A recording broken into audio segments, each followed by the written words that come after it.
O Saulo disse que espírito não sabe dizer o que é Deus. Mas é desencarnado ateu? Será que tem desencarnado ateu? Não é que ele não sabe dizer o que é Deus. Não é que ele... Mas Não é que ele não acredita, ele né? quer saber Não, pode se existir existe desencarnado espírito ateu. que é. O cara tá numa situação ali meio No difícil. ateísmo já era. A vida... Porque, vê, a gente entende que Deus existe ou não existe aqui agora. Nessa realidade. Uhum. A gente tem algumas... Você desencarna, a realidade ela continua. Você só vai saber que existe aqui, existe ali, mas parou ali. Mas mesmo assim, Saulo, a partir da hora que a gente... Porque a nossa maior dúvida, de fato, não é se Deus existe ou não, né? É se continua. É o que tem depois da... É o que existe Mas aí é que depois da tá. O morte. problema é que depois da morte continua igual, com poucas mudanças, a não ser algumas leis físicas. A sua consciência expande ou não, depende do lugar que você vai. E a ideia ou não de saber o que é Deus é a mesma. Você continua... A única coisa que você sabe é o seguinte: agora eu consigo ver mais coisa que eu não sei. Tá, mas você, a partir dali você vê que tem uma hierarquia espiritual. Existe uma hierarquia espiritual. Existe, mas os mentores, por exemplo, eles não... Você não vai... Cara... Alguém eles estão servindo. Que tá servindo Tipo, alguém, a mais Um alguém. comparativo tosco. A ideia que a gente tem aqui é o seguinte, que, por exemplo, aqui a gente vai ligar a televisão e o presidente vai dar um pronunciamento e vai aparecer na TV. Que lá no mundo astral, Deus vai falar, pô, vai ter um pronunciamento de Deus aí. Não, você acha, essa aí é a pessoa se achar muito a última bola de Não, isso pacote, não cara. sabe, Eu vou velho. morrer, Deus Nem vai que me você falar quisesse, comigo. você ia Então. conseguir, assim. Não, tô falando assim, do modo geral, né? Você tem que tentar se explicar pra você o que é Deus. A dificuldade seria maior do que você tentar explicar quanto é 2 mais 2 pro seu cachorro. Você não vai conseguir, velho. Ele não tem capacidade para fazer aquilo. Então, assim, é um gasto de energia muito grande, até uma falta de respeito com o bichinho ficar gastando o tempo dele para explicar 2 mais 2 pro cachorro. A gente é a mesma coisa. Não, assim, a gente não vai ter a compreensão divina. Tem seres que sabem, mas eles vão falar pra gente? Adianta eles tentarem, por exemplo? E o pessoal que faz essa conexão com outras deidades? Porque a gente tá falando de um Deus ali, o criador de tudo. Acho que Deus, talvez seja isso. Mas com outras deidades. Vamos lá, Lúcifer. O pessoal cultua muito a Lúcifer, né? Como deidade. Ou mesmo no Candomblé, tá conversando hoje com eles. Lá que tem algum, Oxalá, Oxóssi. Tem seres inteligentíssimos ao redor do planeta. Tem seres que são... como se fossem responsáveis por situações interessantes no astral. Não, mas essas deidades a gente consegue... Mas eles não são a imagem, por exemplo, seres da natureza, os orixás conectados ali. Eles não são vistos como... Eles são até criadores de alguma coisa, mas não são o criador maior, né? Certo, sim. Não é disso que a gente tá falando. Tem seres ligados a situações que a gente não entende o que é. No astral tem muito Mas coisa o Candomblé em si, eles têm um ser que é ligado a essa... eles têm uma forma de chegar... Não é Oxalá, não, é... Orumilá? Urumilá. Eles têm, provavelmente com alguma imagem específica, alguma ideia que eles têm também, né, de um ser. Eu não sei até onde... Porque as religiões às vezes são travadas no planeta Terra. Você olha para o céu, não sabe direito o quanto que está conectado a outros lugares. O próprio Deus católico, a Galileu, por exemplo, quase morreu por dizer que a Terra não era o centro do universo. No momento que ele foi falar isso, ele foi um herege para aquela regra que estava ali. O ato, a gente mesmo não sabe o que é. Quando você tenta definir uma coisa dessa, provavelmente você está limitado. Acho que tem várias formas de enxergar, de certa forma as pessoas sentem, como você sente lá na igreja, você senta lá, você sente... Não, sim, mas assim, porque tem pessoas que tem como se fosse um contato direto, ou pelo menos eu vou dizer, uma mediunidade que consiga sentir de fato essa deidade falando com ela, vamos dizer assim. Eu honestamente duvido muito que a pessoa fala, Deus falou comigo. Mas porque é Deus. Então, é Deus. Aí que tá. Uma divindade, eu duvido um muito ser que Deus fale de fato com a gente. Fala. Eu não da forma como a gente entende. Sim. Eu tive uma experiência certa vez em que ela é bem simples, mas ela me levou a um questionamento bem profundo. Certa vez eu saí do corpo, tava voando por aí, pelo umbral. Aí eu parei assim, né? Fiquei pensando, pô, que saco, né? Bom umbral, mas... Aí eu pensei em alguma coisa inteligente aparecer pra mim. E apareceu um ser na minha frente. E eu perguntei pra ele o que é Deus. Era a própria presença de alguma coisa divina na minha frente. Sabe o que ele fez? Me deu um cartão de crédito. Aí. Observe, eu lúcido. Na hora que ele me deu aquilo, eu podia ter qualquer coisa. Eu olhei pro lado, tinha tipo um lugar que eu podia chegar ali. Ele chegou e falou, no momento que você entender que existem valores que ainda conectam você a situações de distância, você vai conseguir se desprender mais. Eu fiquei tentado a levar aquele cartão ou falar com ele. Ou eu desistia de Deus ou eu ficava com dinheiro. E era muita riqueza nas minhas mãos, assim. Aí eu voltei, pareceu uma experiência boa, né?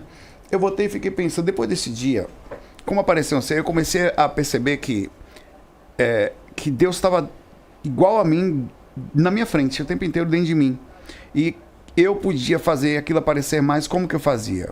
Quanto mais eu ele está o tempo todo dentro da gente, mesmo quando você está mal. Só que você não se torna digno de sentir ele. Você mesmo se culpa, se perde. Quando você começa a fazer coisas boas, parece que aquela coisa começa a sair mais. Aí o que eu faço? Eu falo, inclusive, para as pessoas isso. Eu entendi 2 frases da Bíblia. Amar a Deus sobre todas as coisas e o próximo com a si mesmo. Como é que você ama a Deus? Me explica. Só quero que você me explique como que você ama a Deus. Eu amo Deus. Não, você ama a projeção do que é Deus. Eu vou explicar a você como é que você ama a Deus. Amando você mesmo. Aí a segunda faz sentido. Amar ao próximo como a si mesmo. Deus está na gente do jeito que a gente é. Então quando você estiver muito mal, sem solução, qualquer coisa, você para de pensar em você e pensa no ser divino que mora dentro de você. Então você vai dar um banho, não em você, mas em Deus. Você vai abraçar não você, mas Deus, no espelho isso. Então você penteia o cabelo de Deus. Você bota Deus para comer, pede um iFood para Deus. Velho. Quando você faz isso, alguma coisa começa a aparecer, começa a fazer parte. De alguma forma o Criador está no mesmo sentido intelectual nosso. Eu parei de fazer prece difícil. Eu parei de me sentir distante. Então você começa a sentir a presença de Deus na simplicidade de quem você é. Porque se você tentar ir mais além, ou criar um ser distante, você bota um paletó, bota que Deus está lá em cima. Você não consegue sentir mais isso. Você se sente distante. Mas na verdade ele está aqui. Essa é a melhor definição que eu tive até hoje da compreensão do que seria o Criador perto da gente. Ele não está longe. É a gente que não tem... E às vezes você se torna indigno de sentir isso. Você faz uma besteira. Aí você fala, pô, Deus... Aí eu passo a não sentir mais ele. Porque a minha culpa e o erro faz com que eu perca a conexão com isso. Então a tendência é que eu vá tentando ser uma pessoa melhor, ética, honrada, legal. Quanto mais eu vou fazendo isso, honesta, mais parece que eu me torno honrado. Você já ouviu falar em força moral? A força moral é uma coisa que não dá para explicar. Os espíritos respeitam ela e os tem seres que respeitam. Como é aquela força que você fala com um cachorro e ele calmamente para e olha na sua direção. Ele não tem medo, ele respeita. Essa força moral ela pode ser adquirida com esse contato com a divindade através de honestidade, ética, alta consciência sobre as pessoas. Cada vez mais você vai se aproximando do Criador, porque ele vai vivendo dentro de você. Você dá espaço para ele viver. E é a melhor forma de você sentir Deus. Não é em igreja, não é lá fora, não é lugar nenhum. É dessa forma simples e fazendo com que ele consiga viver de você da forma mais honesta possível. É incrível, é forte pra caramba isso, velho. Eu acho que Saulo a gente tem na gente, por exemplo, no Saulo tem vários Saulos aí dentro vivendo aí Também. Né?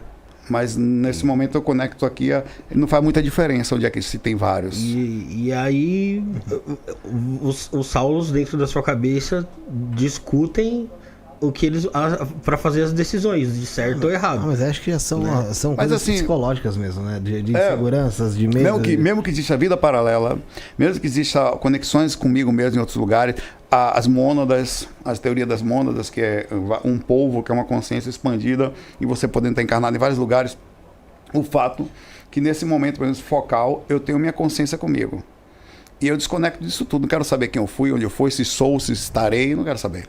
Eu tento ser o melhor nesse foco que eu tô aqui agora. E isso expande a minha consciência. Eu digo, por exemplo, assim, para simplificar o negócio, um exemplo que eu sempre falo. Você tá fazendo uma dieta. Você abriu a geladeira lá.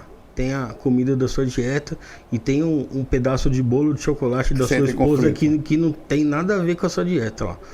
Pô, Você senta no bolo... Vai ter um Saulo que vai falar assim, pô, ô Saulo, o certo é você comer a sua comidinha da dieta aí, ó. Vai ter outro Saulo que vai falar assim, pô, Saulão, só se mas vive isso é a uma própria vez, come esse chocolate aí. Eu acho que pode ter a própria visão sua, né? Mas isso que você está falando é interessante. Porque às vezes tem uma coisa estranha que você faz uma reunião dentro de você. Eu faço isso quando eu estou fazendo uma coisa às vezes. Tem um cara que diz para fazer uma coisa, tem outros que diz para quebrar o pau, tem outros que diz para ter calma. Mas a gente tem várias direções lá dentro da... Você tem que ponderar sobre elas e escolher o caminho mais sensato. É aí que dá o problema na vida. A maioria, ou uma boa parte, por não ter esse bom senso, acaba indo pelo lado mais instintivo. Quer dizer, com pouca consciência, pouca visão externa, né? Quanto mais conhecimento você vai tendo, mais você vai conseguindo adicionar. Por isso que na prece tem escrito, não nos deixeis cair em tentação. Você não sabe se é você ou se é alguma coisa do lado. Ou se é alguma coisa ali, né? É que nem os pensamentos intrusivos, né? Que todo mundo tem, né? Você tem que estar o tempo inteiro observando. É o momento que você para orar e vigiar, né? Quando você não conseguir mais, você começa a orar. Ó, já deu aqui o máximo que eu pude, eu vou começar a orar aqui agora. Porque a partir de agora não tem mais controle, faz parte. Outro dia eu tava dirigindo e veio um cara com farol contra. O farol na minha cara, eu andei uns 200 metros sem enxergar nada por causa do farol daquele cara. A vontade do pensamento era virar o volante e dar bem de frente dele. Ah, que bom pensamento, né? Além de perder a visão, você perderia o corpo todo.